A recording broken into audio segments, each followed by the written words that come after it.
We are the Gujarat Technological University.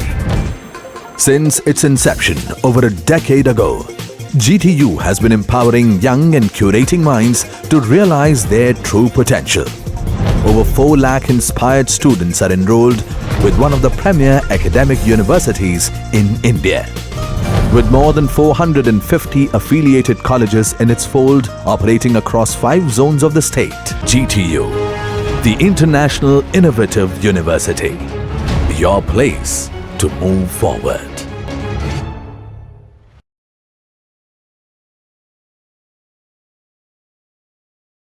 Hello everyone, in the last video we saw introduction to Hibernate. In this video we will see an example of Hibernate, we will see how object relational mapping is done in Hibernate, and we'll also see what is HQL, right? So let us start. Hibernate object relational mapping are of 3 types: collection mappings, association mappings, and component mappings. In the last video we have seen mappings of primitive data types. Like example, we saw integer of Java is mapped to integer in SQL and so on. So that those were the primitive data types. Now we'll see object relational mapping. In this we'll first see the collection mapping. Now what is the meaning of a collection? For example, in a particular entity, suppose we have got a variable which has got multiple values. Fine. In that case we are going to use collection, right? So collections, you can use a set, you can use a list, or you can use a map. Okay, so what is the difference between a set and a list? In case we have got duplicate values, then we will be using a list. If you have got unique values, you'll be using a set. And what is a map? It is a set of key value pairs wherein the keys are going to be unique, the values might be repeated. So these are the 3 collections that we have got, and we can use them while mapping. Okay, now let us see an example. Okay, let us see an example. Let us say we are storing data for an employee. Okay, and this employee, say during the lockdown, he's getting certified. Okay, he's going on for many online courses, and he's acquiring certain certifications, and I want to store the list of certificates for those employees. Okay, so in what we are going to do is, we are in database, we are going to create 2 tables, employee and certificates. Okay, we are going to have respective classes for them, and then we are going to map. Okay, then we are going to map from the object to the database, right? Now let us see how to do that. Now this is the table that we are going to create in the database, employee table, when the primary key is the employee ID, and the other columns are first name, last name, and salary, right? This is another table called a certificate table, in which we have got the certificate ID, certificate name, and see, we have got an employee ID as a foreign key, if you might see over here. Okay, primary key of this is the certificate ID. Now all of you know that the association between 2 tables. Okay, the association might be 1 to 1, it might be 1 to many, or it might be many to many, and so on. And what you do remember is, when there is a 1 to many relationship, okay, the primary key of one side goes as a foreign key in many side. That you have learned in DPMS, right? All of you have learned in DPMS. So same thing we are going to follow over here. Okay, so these 2 tables are created, and they've got 1 to many relationship. Okay, and we have maintained that relationship by including an employee ID in the certificate table, right? Now next, now with respect to the 2 tables that we have created, we are going to have classes, because we are going to map from the class to the table, right? So we are going to implement our POJO class employee. Now what is POJO? POJO means plain old Java object. Okay, plain old Java object. Now what is this plain old Java object class? It's got certain, you could say, a format. Okay, and it is used to persist the objects related to any table, right? Now what is that format? It has got basically data members, and it's got the getter and setter methods. Fine, same that we have seen in beans, with the difference that all beans are POJO classes, but all POJO classes are not bean classes, right? Now let us see, this is a class for employee. Fine, we have defined a data member called ID, a data member called name, we've got a data member called last name, salary, Okay, and we have got a set for certificates. Fine. We got a constructor without parameter, constructor with parameter. We have got a get and set methods for all the data members, including certificates. You could see get certificate and set certificates as well. So this is the class employee, right? Now the next class is the certificate class. We'll define a POJO class or a plain old Java object class for certificate as well. Okay, now let's see this particular class. We've got a certificate class in which you have got an ID, you have got a name. Now, have I got an employee ID over here? No. But now let us see. We've got get ID, get name, set name, and we have got two methods, okay, called equals and hash code, which are going to check whether the two certificates that we have entered are equal or not. Fine. So these are the two methods that we have got to check for equality of objects, right? Now we have defined these two classes. We have not maintained any association between these two classes like the way we did in the database. What we had done, we have included employee ID in the certificate class. The same is not the case over here. Okay, we have got only two members. One is the ID and another is the name. So what have we done? We have created two tables. We have created two classes. Okay, now how to map these tables and classes? Okay, what I want to do is what all data I enter into an object of a class that I want to store it into the database. Now this is done using two ways. One is using a mapping file and another new way is using annotations. We'll see both the ways. First we will see the mapping file. Okay, now the mapping file that we are going to create will have an extension .xml. So we are going to define a Hibernate mapping file, okay, and the name of the file would be employee.hbm.xml. Now let us see this mapping file. There are a few very important things that are there in this mapping file. Okay, now this is the mapping file. You might see the Hibernate mapping tag, which is over here. Okay, Hibernate mapping tag. Fine. Class name employee, table equal to employee. So see, the database table that we have created, name is employee, the class we have created is employee. This is how the mapping is going to be done, right? Now this is the description about it. What does this class consist of? This class consists of the employee details, right? Now next is the name ID, okay, of what? Of the class, and the column name is also ID. So basically for each data member of a class we have matched with the column of a table, right? Now what does this indicate? That this ID is a primary key. Next, name equal to certificates. Now see, this is very important. Now what all collections we use a set tag for that. Okay, now which collection have we used? We have used a set collection basically. Fine. So what we have said, set name equal to certificates. Now this is where the relation between the two classes is established. Okay, we had done it in database with the help of a foreign key. Over here we are going to do with this set clause which we are writing over here, or set HTML tag which we are writing over here. What are we saying? Name is certificates. Cascade is equal to all means if I delete an employee, all the certificates related to that employee will also be deleted. That's the meaning of cascade, right? See, the name of the column is what? Employee ID. And what is the relation? One to many class. This is the association between employee and a certificate. Fine.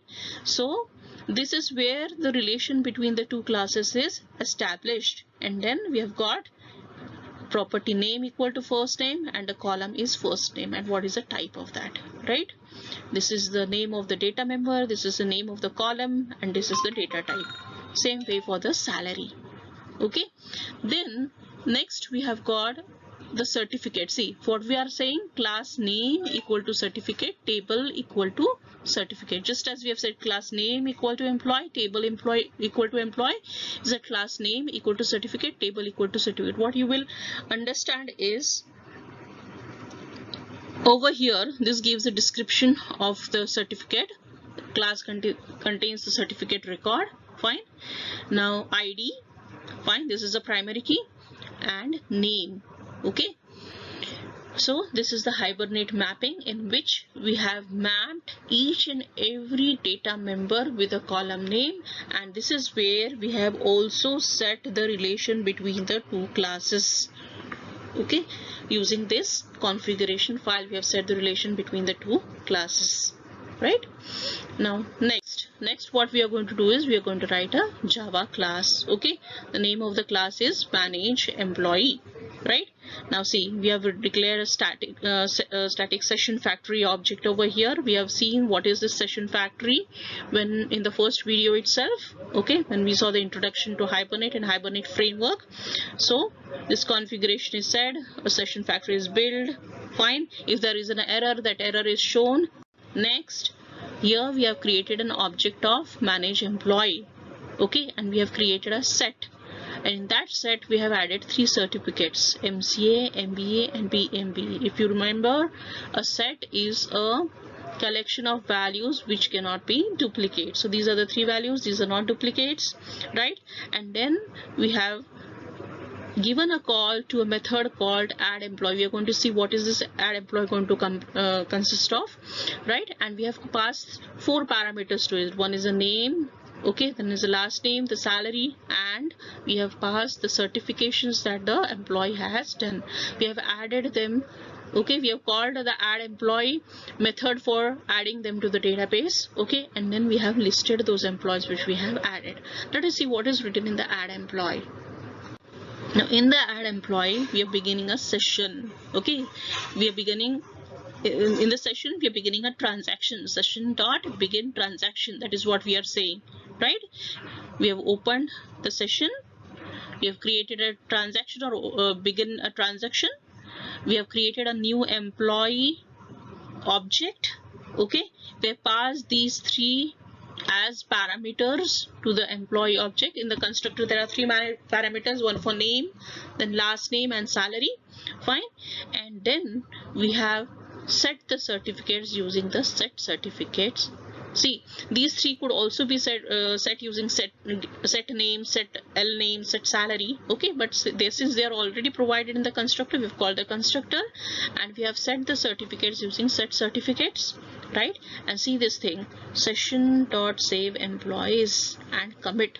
This will save it into the database. This will save it into the employee table which is there, right? And if some exception occurs, it will roll back. After this it is said commit. In case of any exception, it is going to roll back. Here we are closing. Finally it's going to close the session, right? So this is how we store data from our objects into the database, okay, using Hibernate mapping file, the XML file, right? Now what we saw was an example of collection mapping. Now we'll see what are the association.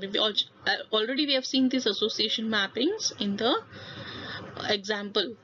See, there are 4 types of mappings between the 2 tables, as we said, fine.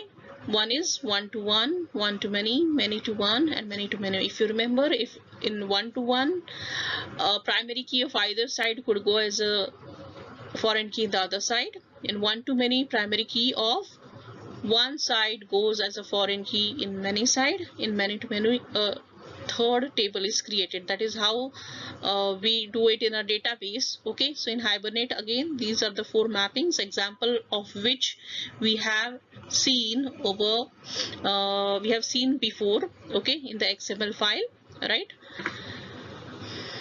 These are the association mapping. Then these are the components mapping.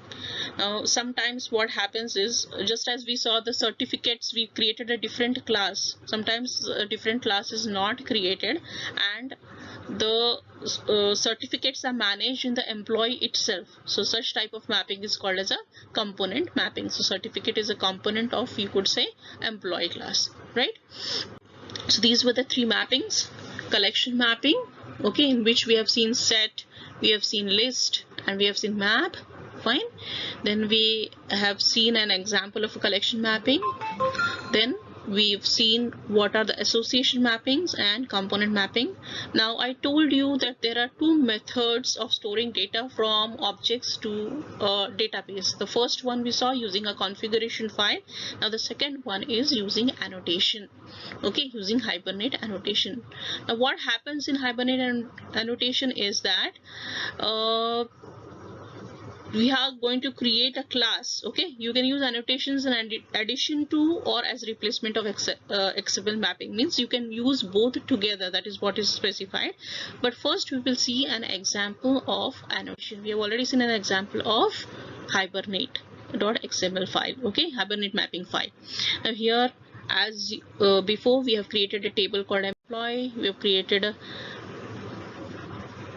we are going to work with only one file. We are going to see it with the help of example of an employee file, which has got what? Employee name, fine, first name, last name, and salary.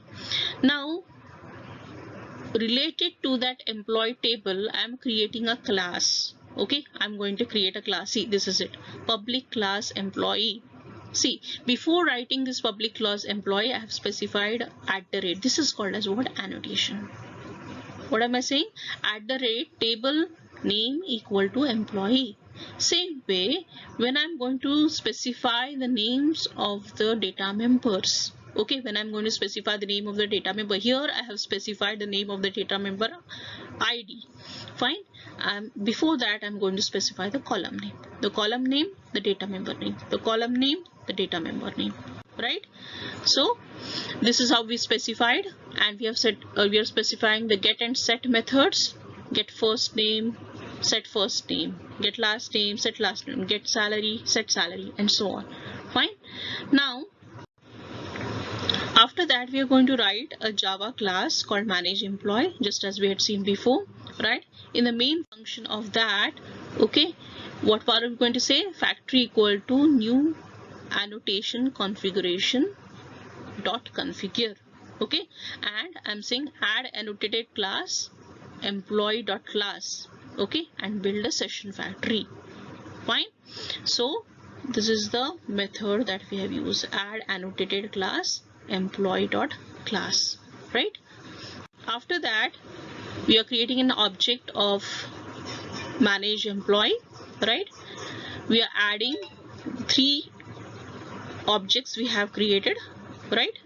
And we have already seen what is the code that we write in add employee, right? We had to build a session, then we have saved the data, and then we had committed. The same thing is carried out over here.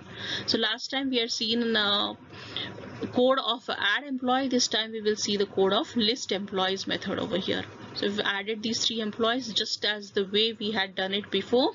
Now we will see what is a list employee is going to do. Fine. In list employees, what we have done is we have created a query. Now this is an HQL query, and we are going to see examples of HQL queries in the next slides. Okay, so from employee, this is same as saying select star from employee. This is a HQL query, right? SQL query is select star from employee. The HQL query is from employee. Right? Now we have used an iterator, and we have iterated over what all values we have selected. Using iterator.next, we will get the next row. Fine. First time when we get the first row, we see the name, last name, salary. Fine. And again it will iterate and show you the next row till all the rows are over. Then we are saying commit, and then we are stopping. Right?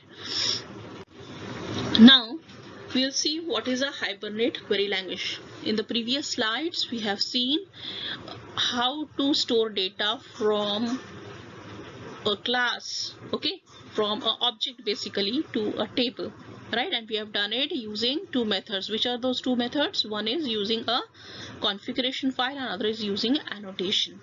Okay.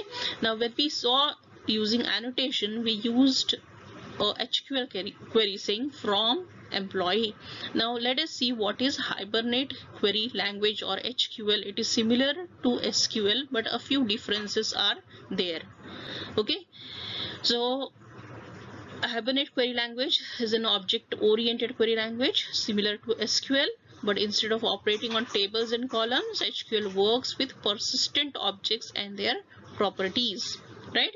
HQL queries are translated by Hibernate into conventional SQL queries, which in turn perform action on database. So whenever you give a query in SQL, it is translated to a SQL query, and then it performs action on the database. Okay, so we will see a few of SQL queries. The first one is the from clause that we have already seen in the example.